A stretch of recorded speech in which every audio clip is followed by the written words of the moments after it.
여호수아 3장 1절에서 17절까지 함께 교독합니다. 또 여호수아가 아침에 일찍 일어나서 그와 모든 이스라엘 자손들과 더불어 시딤에서 떠나 요단에 이르러 건너가기 전에 거기서 유숙하니라.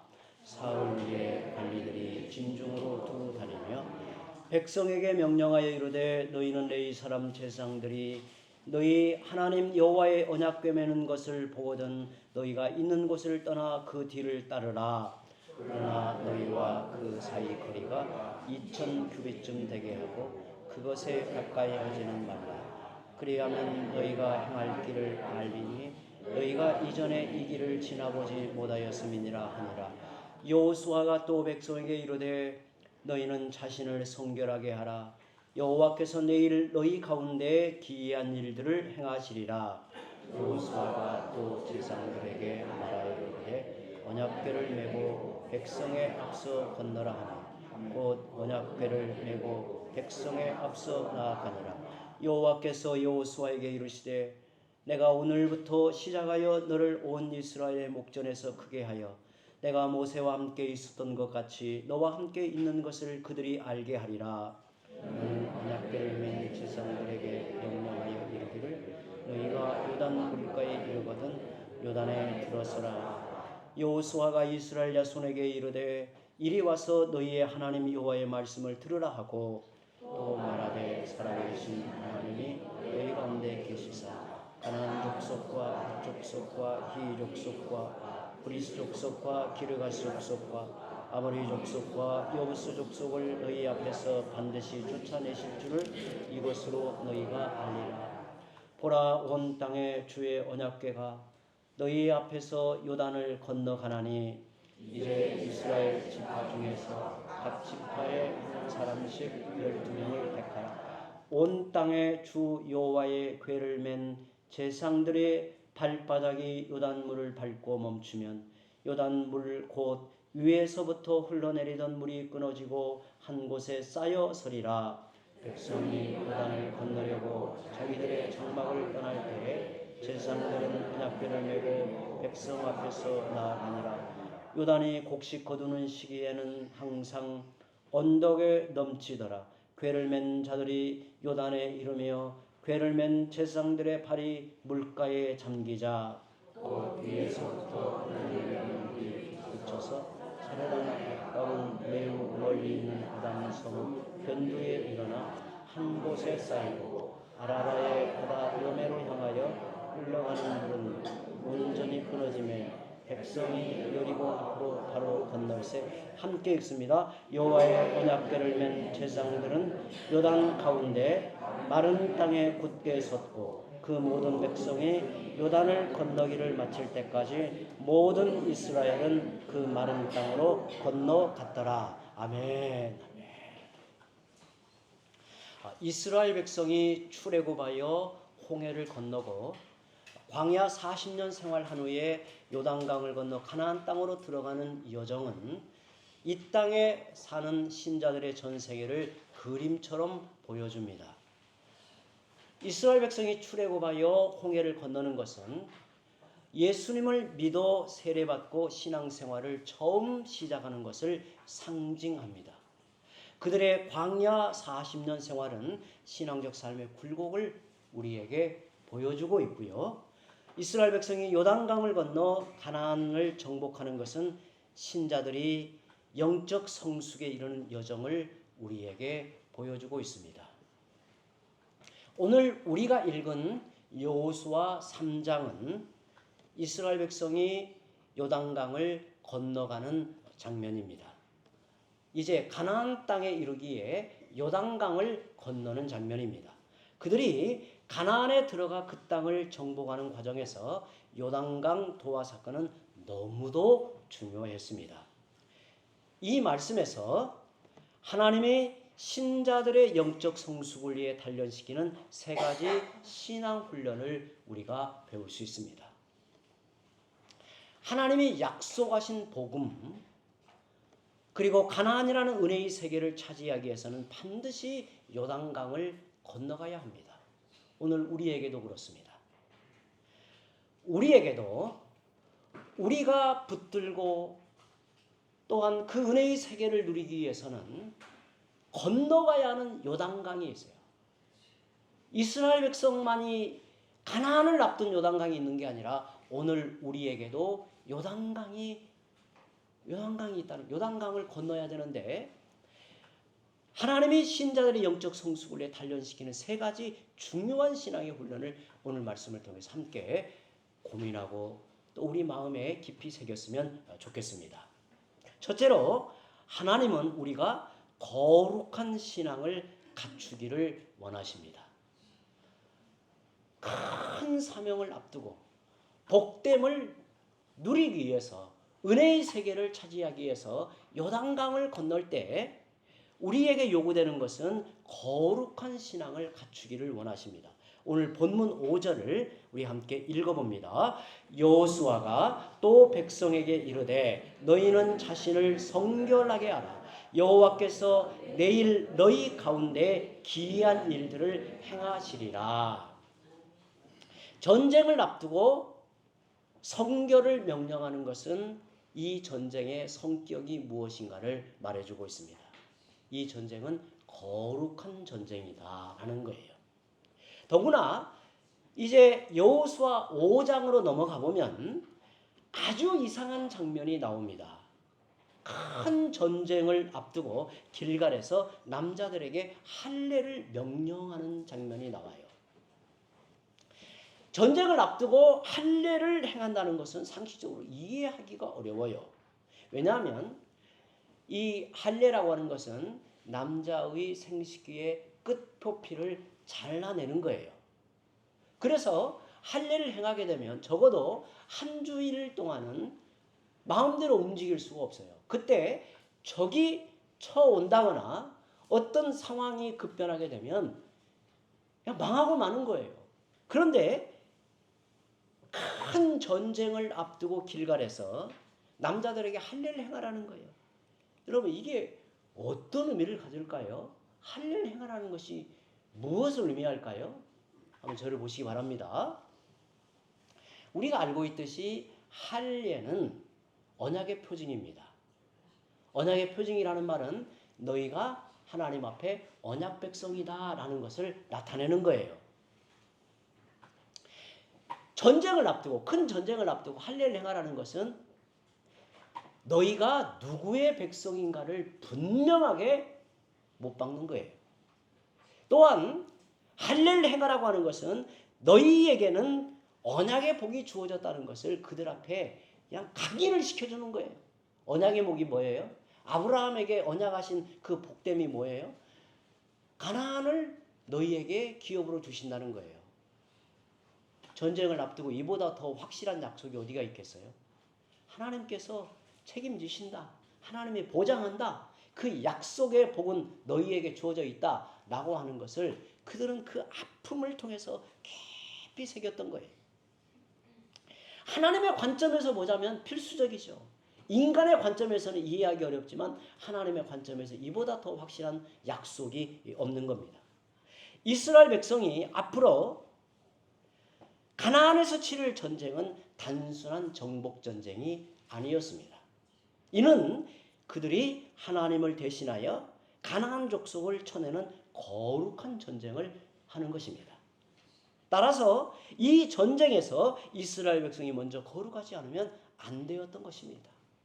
여러분, 가나안 족속을 쳐내는 목적이 무엇입니까? 그 땅에 거룩한 하나님의 나라를 세우시기 위하여 그 땅에 죄 아래에 있는 문화, 음란한 문화, 우상의 문화를 쳐내기 위해서 이 정복 전쟁을 하게 되는데 하나님께서는 그들에게 당연히 거룩이 요구된 거죠. 본문 5절에서 너희가 하나님의 기이한 일을 보기 위해서는 성결하게 행해야 한다고 말씀을 합니다. 성결하지 못한 자, 하나님께 구별되지 못한 자가 하나님의 기적을 보면 그걸 어떻게 여길까요? 그걸 요행으로 여긴단 말이에요. 은혜의 절대성을 헤아리지 못하는 것이 문제가 되는 거예요. 여러분, 우리가 하나님 앞에 구별된 백성, 하나님 앞에 성결한 백성으로 세워져 은혜를 받을 때 그 은혜가 드디어 은혜의 가치를 꽃피우는 거예요. 여기서 말하는 성결은 외적인 성결과 내면의 성결 모두를 의미합니다. 사실 하나님이 이스라엘 백성을 애굽에서 건져내신 목적이 거룩한 백성이 되게 하려는 것입니다. 출애굽기 19장 우리가 잘 알고 있는 말씀 우리 함께 읽어봅니다. 세계가 다 내게 속하였나니 너희가 내 말을 잘 듣고 내 언약을 지키면 너희는 모든 민족 중에서 내 소유가 되겠고 너희가 내게 대하여 제사장 나라가 되며 거룩한 백성이 되리라. 너는 이 말을 이스라엘 자손에게 전할지니라. 아멘. 여러분, 우리가 하나님을 모르고 하나님의 은혜를 모르면 너희가 거룩한 백성이 되라 그러면 잔소리로 여겨요. 부담으로 여겨요. 여러분, 오늘 우리에게 성도 여러분 거룩하게 살아야 됩니다. 그러면 율법으로 여긴단 말이에요. 그러나 하나님의 부르심의 목적, 하나님이 어떤 분인가를 알면 거룩한 백성이 되는 게 얼마나 복된 줄 모르는 거예요. 거룩한 백성이 되면 어떻게 되는 거예요? 거룩하신 하나님과 어떻게 되는 거예요? 깊은 친밀한 교통이 열리는 거예요. 하나님의 복됨이 그에게 열리는 거예요. 하나님과 더불어 살게 되는 거예요. 그래서 거룩한 백성이 되라고 하는 거예요. 성도로 부름받은 우리의 삶의 목적은 이 땅에서 성공이 아니라 성결입니다. 하나님은 이 땅에서 하나님의 살아계심을 우리를 통해 보여주고자 하시는 겁니다. 우리를 통해 의와 경건이 출세보다 더 복됨을 드러내고자 하시는 겁니다. 그래서 하나님은 거룩하고 의로우신 분임을 온 세상에 알립니다. 성도 여러분, 가정에서 남편과 아내가 서로 주 안에서 거룩하면 진정으로 사랑하게 되고 한 몸이 되게 되고 하나님의 나라가 임하여서 복됨을 누리게 돼요. 직장에서도 마찬가지, 교회에서도 마찬가지. 거룩함이 은혜이고 복됨이라는 것을 기억해야 돼요. 여러분, 거룩이 뭐예요? 거룩이 무엇입니까? 거룩함이 하나님과 연관되어 사용될 때는 그것이 하나님의 영예 또 하나님의 영광과 비슷한 의미입니다. 그런데 피조물과 이 거룩함이 연관되어 쓰일 때는 구별됨의 개념을 갖습니다.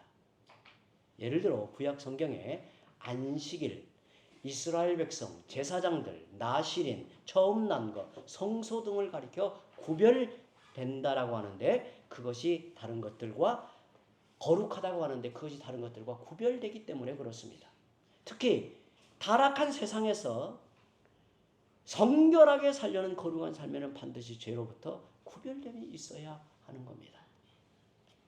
성도들이 세상 사람들에게 하나님의 살아계심을 어떻게 보여줄 수 있을까요? 구별된 삶, 거룩한 삶을 통해 그리할 수 있습니다. 여러분, 능력을 받으면 하나님의 살아계심을 드러내는 게 아니에요. 초월적인 능력을 가지고 있으면 예를 들어 병 고치는 은사, 또 귀신을 내어쫓는 은사, 이런 능력을 가지고 있어야 하나님의 살아계심을 드러내는 게 아니에요. 구별된 삶, 거룩한 삶을 통해 하나님의 살아계심을 강렬하게 드러내는 줄 믿으시기 바랍니다. 예를 들어 볼까요? 직장 생활 하다 보면 돈 문제로, 경제적 이득을 얻는 문제로 갈등을 겪을 때가 있습니다.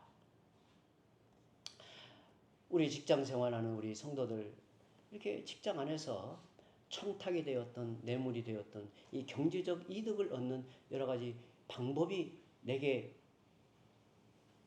있을 때 그때 갈등이 일어나죠. 이때 우리는 하나님의 살아계심을 드러내기에 부정한 이득을 포기해야 합니다. 그런데 그게 쉽지 않아요.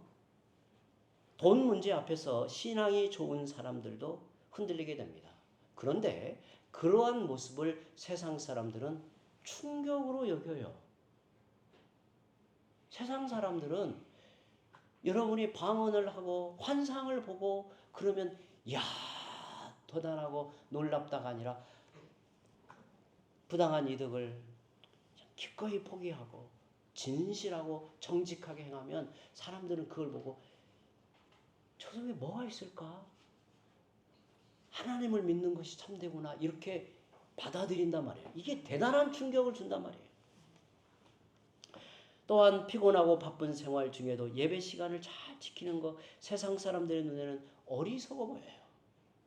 주의를 지키고 또 수요 예배 기도에 나오고 또 틈틈이 기도하고 말씀을 가까이 하고 이런 삶을 보면 앞뒤가 꽉 막힌 사람, 세상 물정을 모르는 사람, 왜 저런 식으로 살까? 인생에 재미난 것이 참 수도 없이 많은데 왜 저렇게 살까? 이해하기 어려워요. 이해하지 못해요. 그런데 사실은 그 속에 하나님의 살아계신 비밀함을 드러내게 된다는 거예요. 그것이 특별히 하나님은 외적인 성결, 내면의 성결을 요구하십니다. 단지 예배 자리에 나와 있는 것을 넘어 우리 마음을 드려야 합니다. 그것이 진정한 성결이에요. 진정한 성결은 이 예배를 드리면서 우리 마음을 하나님 앞에 드리는 것이 진정한 성결이에요. 여러분, 우리가 어떻게 하면 성결하게 살 수 있을까요? 이렇게 중요하고 복된 성결하게 살 수 있는 비결이 뭘까요? 그것은 하나님의 임재의식을 느끼며 확신하고 살아갈 때 가능합니다. 하나님의 임재의식을 느껴야 돼요. 오늘 본문 3절 4절 우리 함께 읽어보죠. 3절 4절 함께 읽어봅니다. 백성에게 명령하여 이르되 너희는 레위 사람 제사장들이 너희 하나님 여호와의 언약궤 메는 것을 보거든 너희가 있는 곳을 떠나 그 뒤를 따르라. 그러나 너희와 그 사이 거리가 2000 규빗쯤 되게 하고 그것에 가까이 하지는 말라. 그리하면 너희가 행할 길을 알리니 너희가 이전에 이 길을 지나보지 못하였음이니라 하니라. 아멘. 여기에서 언약궤를 제사장들이 매게 한 것은 언약궤가 특별하다는 거예요. 또한 이 사건 역시 특별하다는 것을 말합니다. 언약궤와 그 뒤를 따르는 백성들 사이의 거리를 2000 규빗. 그러니까 이걸 미터로 계산하면 900m 정도 띄우라고 한 것은 백성들이 뒤따라오면 다 볼 수 있게끔 한 거예요. 다 볼 수 있게끔 한 거예요. 언약궤가 중요한 것은 하나님의 임재와 속성을 상징함에 있습니다. 여러분, 언약궤가 그들 앞에 나아갑니다. 그리고 그를 따라가요. 그것은 언약궤를 바라보고 하나님이 우리와 함께 하심을 의식하는 것을 말하는 거예요. 하나님이 우리 앞에 가신다. 이걸 의식하면 하나님을 믿게 되고 하나님을 붙들게 되는 거예요. 오늘 우리도 마찬가지예요. 여러분, 우리는 하나님을 막연하게 믿고 섬기는 게 아니에요. 하나님을 의식하고 하나님의 임재를 느끼고 확신하며 살아갈 때 신자다워져요. 여러분, 왜 성도들이 하나님이 없는 것처럼 사는가? 그것은 하나님을 느끼지 못하기 때문에 그래요. 하나님을 의식하지 못한단 말이에요. 우리가 어떻게 외적으로나 내적으로 정결하게 살 수 있는가? 일상의 삶에서 예배자로 사는 것을 가능하게 하는 힘이 어디에서 올까요? 항상 하나님의 임재와 말씀을 기억하는 것입니다. 여러분, 우리가 매일마다 조금씩 하나님의 말씀을 읽을 때 이 말씀은 살아계시는 하나님의 음성으로 내 인격에 들려올 때 하나님과 내 인격의 교통, 친밀한 교제가 이루어지고 그 안에서 하나님의 손길을 느끼게 돼요. 하나님이 내게 은혜를 베푸시고 때로는 내게 책망하고 나의 걸음을 인도하시는 것을 느끼고 깨닫고 확신하게 될 때 그는 하나님을 의식하며 살아가게 되는 거예요. 여러분, 예수님을 생각해 보십시오. 마가복음 1장 35절에 새벽 아직도 밝기 전에 예수께서 일어나 나가 한적한 곳으로 가서 거기서 기도하시더니라고 말합니다. 새벽 이른 아침에 예수님은 일어나 나가 한적한 곳으로 가서 거기서 기도하셨다고 그래요. 이유가 뭘까요? 그 이유는 하나님 앞에 서고자 하신 거예요. 하나님의 임재 안에 나아가시는 거예요. 그분이 하나님이시지만 성부 하나님과의 교통을 더 깊이 누리고 그 은혜를 힘입고자 하나님은 하나님 앞에 또 나간 거예요.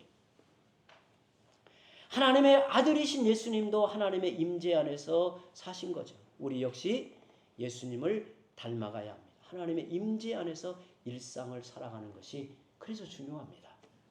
둘째로 하나님은 우리에게 요단강을 건널 때 용기 있는 신앙을 원하십니다. 용기 있는 신앙을 원해요.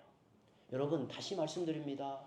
우리의 인생은 요단강을 건너야 하는 때가 있고 상황이 있어요. 요단강을 건너는 것은 복됨을 누리게 하기 위함이요 은혜의 세계를 차지하기 위해서 또한 하나님 앞에 더 가까이 하나님을 붙들기 위해서 요단강을 건너야 되는 거예요. 그런데 하나님은 우리에게 용기 있는 신앙을 원하십니다.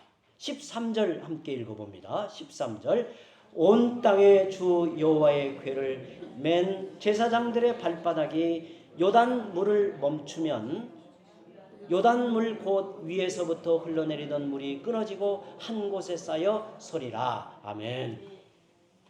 여기서 중요한 것이 제사장들의 발바닥이 요단물을 밟고 멈추면 요단 강물이 끊어질 것이라는 사실입니다.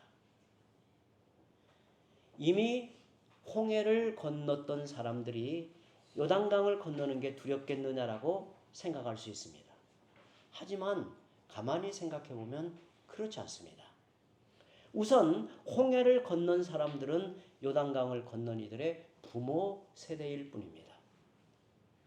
그들 중 대부분은 홍해를 건넌 사건을 귀로만 들었지 실제로 경험하지는 못했습니다. 그런데 또 다른 점이 있습니다. 출애굽기 14장에 의하면 홍해를 건넜을 때 백성들이 바다가 다 갈라진 것을 보고 건너게 됩니다.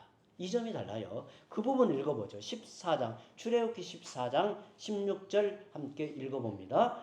지팡이를 들고 손을 바다 위로 내밀어 그것이 갈라지게 하라. 이스라엘 자손이 바다 가운데서 마른 땅으로 행하리라. 또 14장 21절 읽어봅니다. 모세가 바다 위로 손을 내밀매 여호와께서 큰 동풍이 밤새도록 바닷물을 물러가게 하시니 물이 갈라져 바다가 마른 땅이 된지라. 아멘. 그때 이스라엘 백성은 홍해 바다가 이미 갈라진 것을 보고 건너게 됩니다. 그때도 물론 두려웠겠지요. 이 장면을 한번 그려봅니다. 저를 한번 보시기 바랍니다. 홍해를 건너는데 바다가 갈라지죠.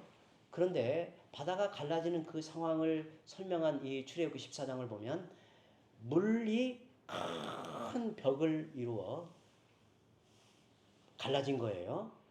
여러분 혹시 이런 사진 보셨나요? 이 일본에는 눈이 엄청나게 많이 내리는 지역에는 이렇게 이제 눈을 치우면 눈을 기계로 뿜어냅니다. 그러면 양쪽에 큰 벽이 생겨요. 눈벽이 생겨요. 그 사이 터널 같은 곳으로 차가 가게 되어 있어요.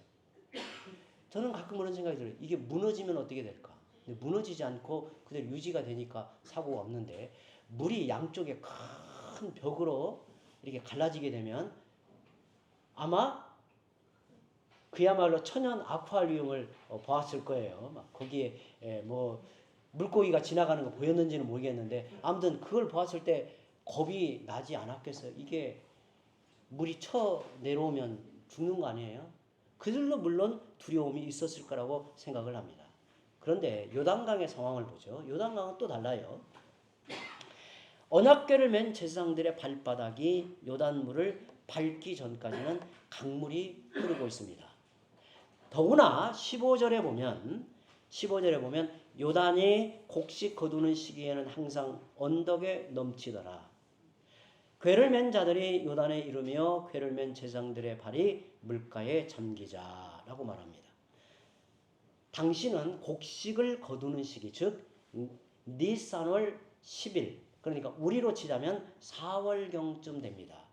이때는 북쪽의 헤브론 산에서 눈이 녹아내려 물이 불어나는 시기입니다. 요단강을 보면 보통 폭이 30m 정도 된다고 해요. 30m면 적은 거리는 아니죠. 그리고 깊이가 얕은 곳은 1m, 좀 깊은 곳은 3m 정도 되는데요. 하지만 물이 불어날 때는 그 폭이나 깊이가 평소에 몇 배가 된다고 합니다. 저는 어릴 적에 이렇게 장마 때에 이제 큰 물이 나면 저희 살던 그 마을 앞에는 양쪽에서 큰 내가 하나로 모아지는 지점에 저희 마을이 있었는데요. 이렇게 큰 비가 내리면 사람들이 구경이 납니다. 가서 물 구경을 하러 가는데요. 가보면 어마어마합니다. 제가 지금도 이 기억에 돼지 떠나려가는 거, 또 이 큰데 어릴 때 그렇게 큰 자라를 처음 봤어요. 엄청나게 큰 자라가 그 막 큰 물에 막 이렇게 둥둥 떠가는 모습, 뭐 나무 떠가는 아마 여기보다도 저희가 살던 곳은 양쪽에 큰 내가 합해져서 그 부근은요 큰 물이 나면요 어마어마합니다. 겁이 나요. 딱 보면 겁이 나요. 그 장면을 떠올리면 돼요. 요단강이. 그래서 오늘 본문에 보면 언덕에 넘치더라 라고 말하죠. 이때는 물이 크게 불어나고 유속이 빨라지기 때문에 휩쓸려 가기 쉬워요. 그래서 발을 내딛는 것은 이게 엄청난 두려움이 되는 거예요. 여러분 이런 자그마한 하천도 이게 얼마 자그마하잖아요. 폭이 이런데도요 비가 많이 와서 막 넘실대고 흘러가면 건너갈 수 있어요 없어요? 건너가면 죽죠. 건너가면 죽는 거예요. 지금 요단강이 그런 상황이라고 보시면 돼요. 왜 하나님은 홍해를 건넜을 때처럼 요단 강물을 마르게 하여 백성들이 편안하게 건너가도록 하지 않으셨을까요? 능력이 부족해서 그러셨을까요? 왜 하나님은 요단 강물이 가물 때, 그러니까 물이 졸아들 때 건너가게 하지 않으셨을까요? 하나님의 지혜가 부족해서 그랬나요? 그렇지 않습니다. 하나님이 원하시면 백성들이 아무 두려움 없이 요단강을 건너게 하실 수도 있었지만 그렇게 하지 않으셨습니다. 하나님은 요단 강물이 불어난 때를 의도적으로 택하신 것으로 보입니다. 하나님은 궤를 맨 제사장들의 발이 물에 잠길 때까지 의도적으로 기다리셨습니다. 마침내 제사장들의 발이 물에 잠겼을 때 넘실대는 요단 강물이 그치게 하신 것입니다. 이와 같이 하나님은 우리를 때로 어려움의 국한까지 몰아가기도 하십니다. 그래서 우리가 얼마나 무력하고 나약한지를 절실히 깨닫게 하십니다. 오직 하나님만을 바라보게 하십니다. 왜 그러실까요? 왜 그럴까요? 앞으로 더 중대한 일이 그들에게 남아있기 때문에 그래요. 요단강을 건너는 것은 시작이에요. 이제 그들이 가나안 땅에 들어가면 정말 그들이 감당해야 될 정말로 중요한 위대한 일이 그들 앞에 놓여 있는 거예요. 이스라엘 백성이 요단강을 건너는 일은 중요한 여정의 시작이었습니다. 이제 그들은 약속의 땅을 믿음으로 정복해야 합니다. 그런데 만일 그들이 한 번도 두려운 일을 겪어보지 못한다면 앞으로 있을 수많은 전쟁을 어떻게 감당할 수 있겠습니까? 지난 주간에 우리 지호가 사랑하는 지호가 군대를 갔습니다. 아마 우리 양 집사님, 문 권사님은 마음 저리고 굉장히 이렇게 마음 아파하셨을 걸로 봅니다. 그런데 저는 정말 감사할 일로 생각을 합니다. 지호가 앞으로 감당할 수많은 인생의 전쟁을 준비하기 위해서 훈련을 받으러 가는 거예요. 지호는 이제 처음으로 부모님을 떠나서 스스로 신자다워지는 법을 배우는 자리에 선 거예요. 그리고 거기에서 훈련을 받아요. 자신을 절제하고 바로 세우는 훈련을 받아요. 저는 이렇게 기도합니다. 인생의 중요한 지혜를 배우고 경험할 수 없는 인생의 자산을 잘 얻고 돌아오기를 기도해요. 저는 자녀들이 군대에 갈 때 제가 간곡하게 부탁한 몇 가지가 있었습니다. 너는 드디어 신자다워지는 법을 배우는 자리에 서게 된다. 특별히 군대 안에 연약하고 뭔가 적응을 못하고 그런 아이가 있으면 특별히 관심을 갖고 도와야 된다. 사랑을 베풀고 따뜻하게 대해라. 또 이제 막내는 취사병으로 갔는데 네 특기를 최대한 발휘해서 거기에 있는 모든 사람들에게 행복을 주는 사람이 되어라. 그래서 식재료가 나오면 그냥 매뉴얼대로 그냥 음식 만들지 말고 네 재능을 다 해서 만들어 보아라. 그래서 사람들이 군대 거기 함께 있는 사람들이 식사 시간을 기다리는 행복으로 살도록 너가 수고한다면 너는 복된 신자가 되는 것이다. 그리고 군대에서 신앙생활을 철저히 해야 된다. 주의를 지키는 거 그리고 기도하는 거 잘 감당하고 가라. 제가 감사한 것은 그때 자기가 섬겼던 교회 그 어려운 처지에 있는 교회를 지금도 작은 돈이나마 후원을 하고 있어요. 직장생활 하는데 계속해서 얼마씩을 보낸다고 하더라고요. 자기가 보니까 어려운 그 군대에는 이렇게 제대하면 다 나가버리잖아요. 그래서 기억하고 보내거라. 그렇게 잘 하고 있어요. 저는 너무너무 감사해요. 제가 이 아이가 휴가 와서 저에게 가장 기쁜 소식이 뭐였냐면 그 위에 상관들이 무엇을 어떻게 만들었길래 이렇게 맛있느냐고 그 이야기를 자기에게 한다는 거예요. 너무 제가 마음이 기쁘더라고요. 그렇게 사는 것이 신자다워지는 것이다. 그리고 너는 평생을 신자다워 사는 것에 자산을 거기서 배우는 것이다. 이렇게 이야기해요. 이스라엘 백성이 요단강을 건널 때 얼마나 두렵고 또 요단강을 건너는 그들의 마음이 어떤 생각이었을까 생각해 보면 하나님은 이걸 건너게 하는 목적이 있었다는 거예요.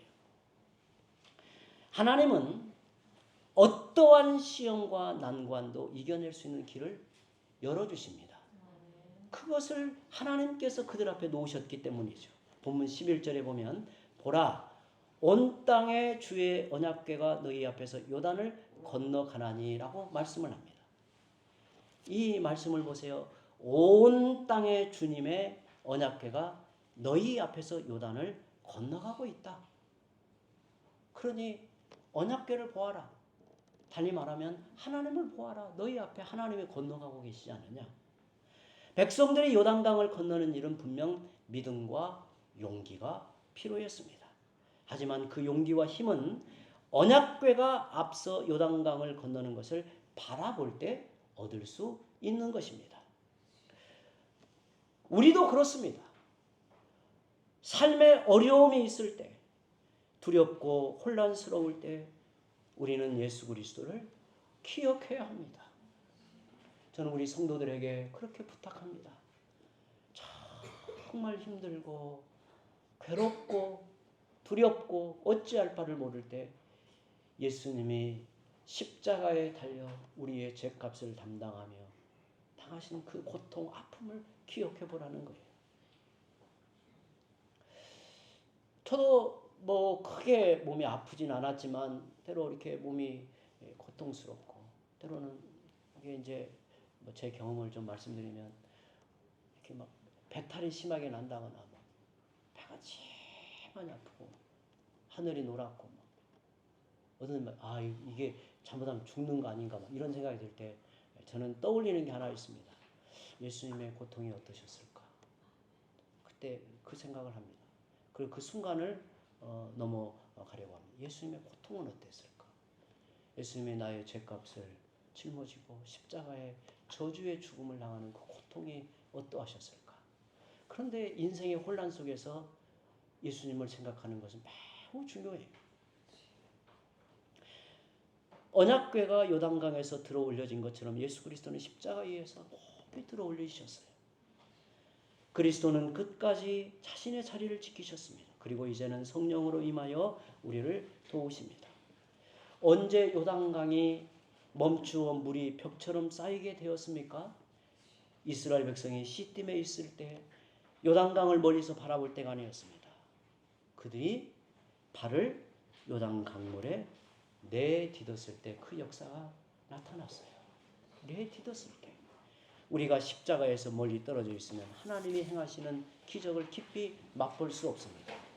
하지만 주어진 고난과 역경을 그리스도를 기억하며 인내하고 이겨내면 믿음의 새로운 눈이 열리는 겁니다. 그리스도의 고난에 참여하는 자가 되는 겁니다. 당장 눈에 보이는 증거가 없더라도 용기를 내요. 요단강에 팔을 내디디시기 바랍니다. 어려운 일이지요. 두려운 일이고 망설여지기도 할 겁니다. 그러나 우리는 하나님이 내 인생의 전부를 아신다고 믿는다면 내가 오늘 내딛는 한 걸음도 하나님은 내게 의미를 부여하시는 거예요. 그걸 가리켜 우리는 믿음이다라고 하는 것입니다. 마지막 셋째로 하나님은 우리에게 요단을 건널 때, 요단강을 건널 때 인내하는 신앙을 원하십니다. 본문 17절에 이렇게 말합니다. 17절 함께 읽어보죠.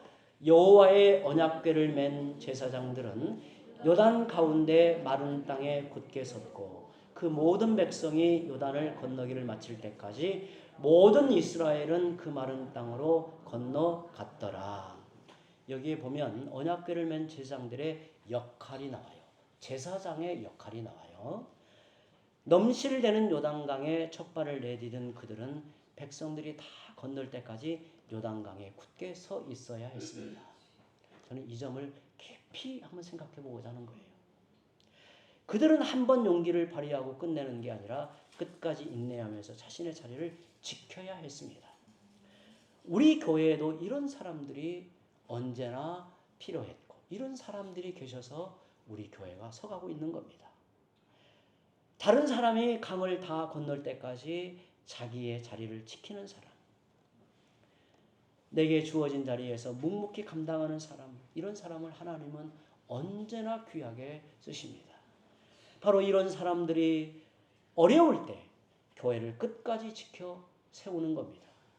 예수님을 생각해 보십시오. 모든 제자들이 겟세마네 동산에서 잠이 들었을 때 예수님은 깨어 계셨습니다. 모든 제자들이 배반하여 떠났을 때 예수님은 주어진 사명을 끝까지 흔들림 없이 그 길을 가셨습니다. 저는 예수님을 이해할 때, 여러분 우리가 예수님을 이해할 때 예수님의 신성과 인성, 두 본성이 한 인격 안에 계신다는 거예요. 이것을 참 이해하기가 어렵습니다. 이해하기가 어려워요. 한번 예를 하나 들어볼까요? 예를 하나. 예수님은 십자가에 달려 고난을 당하실 때, 죽음의 고통을 당하실 때 하나님이신데 우리보다는 훨씬 잘 참으시겠지 이렇게 생각하면 안 된단 말이에요. 이게 인성과 신성을 이해하는 방식의 어려움이에요. 또 예수님이 재림의 때를 아신다고 그랬어요? 모르신다고 그랬어요? 모르신다. 하나님이신데 어찌 모를까? 이렇게 질문한다는 거예요. 그러니까 예수님은 모든 것을 아시면서도 무지해요. 이게 고통스러운 거예요. 여러분 모든 것을 아시면서도 무지한다는 게 이해가 되나? 이게 어려운 거라니까요. 여러분 예수님이 십자가에 달려 죽으실 때 제자들이 다 뿔뿔이 흩어졌어요. 모든 사람들이 자기를 지탄하고 멸시하고 조롱해요. 그리고 십자가에 죽어가시는 거예요. 인간적으로 보면 얼마나 괴롭고 실망스러웠을까. 좀 제 자신의 예를 든다면 목회를 열심히 감당하는데 모든 성도들이 배반하고 지탄하고 떠났어요. 그러면 제 심정은 어떨까요? 아마 저는 제 심정은 죽고 싶을 것 같아요. 죽고 싶을 것 같아요. 내 인생이 왜 태어났나? 하나님도 원망하고 그럴 것 같아요. 그런데 예수님은 우리가 똑같은 인간이란 말이에요. 인간. 그래서 예수님이 얼마나 배반의 고통이 컸겠어요. 3년 내내 수고한 땀이 헛된 것처럼 느껴질 때 포기하고 다 때려치고 싶지 않겠어요. 그런데 예수님은 끝까지 그 길을 가시는 거예요. 사실 우리의 인내는 예수님의 이런 삶의 결과로 따라오는 거예요. 본문 16절을 보면 하나님은 이스라엘 백성이 전부 건널 수 있도록 흐르는 물을 아담 성읍 변두리에 쌓아두셨음을 알 수 있습니다. 사실 이게 중요한 거죠.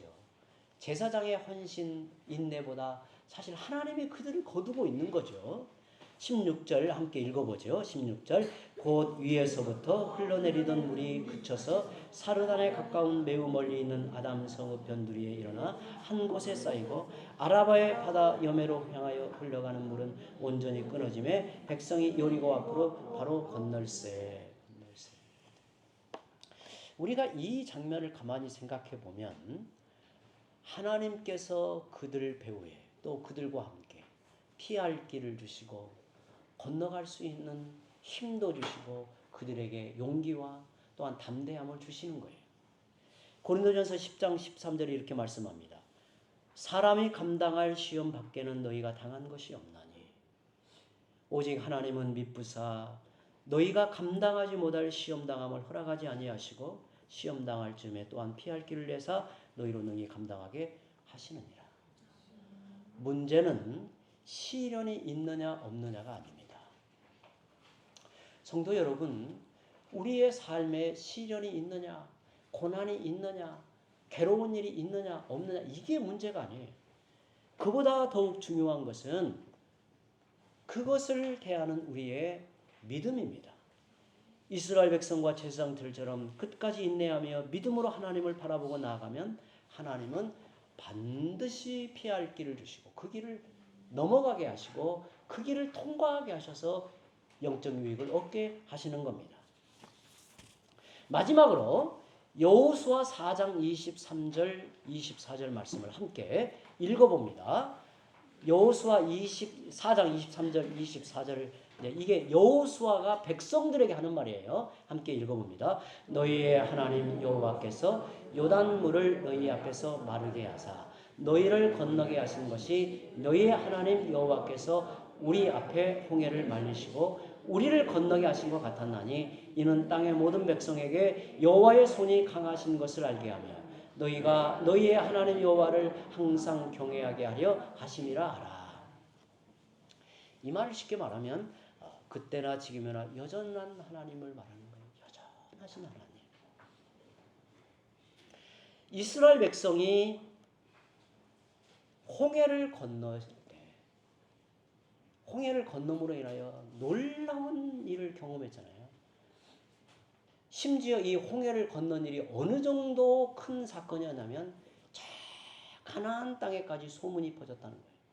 어느 정도 강렬했냐면 가나안 땅에까지 그 소문이 들려질 만큼 강력했다는 거예요. 그런데 이스라엘 백성이 불어난 요단강을 건너게 하신 일에는 중요한 목적이 있었습니다.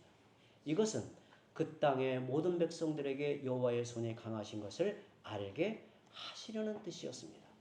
즉 하나님의 살아계심을 만방에 증거하는 것입니다. 여러분, 이스라엘 백성이 불어난 요단강을 건너야 했던 것처럼 우리 삶에도 두려운 시련과 역경이 있습니다. 이럴 때 우리는 하나님을 기억하며 거룩한 신앙, 용기 있는 신앙, 인내하는 신앙을 가져야 하는 것입니다. 이와 같이 믿음으로 요단강을 건너갈 때 우리의 삶을 통해서 하나님의 놀라운 증거를 나타내는 증인이 되는 겁니다. 여러분, 우리가 겪어야 하는 고난은 단지 우리 자신만의 문제가 아닙니다. 그 속에는 하나님의 깊은 뜻이 숨어 있습니다. 하나님은 우리의 고난을 통해 더 위대한 역사를 이루고자 하십니다. 우리가 고난을 이겨내고 성숙한 신앙으로 나아감으로써 세상에 하나님의 살아계신 증거를 드러내고자 하시는 겁니다. 그러므로 우리는 고난 중에도 예수님을 생각하며 나아가야 합니다. 하나님이 반드시 우리를 도우실 것입니다. 오직 믿음으로 우리 앞에 있는 요단강을 담대히 건너가는 성도들이 되시기를 바랍니다. 기도합니다.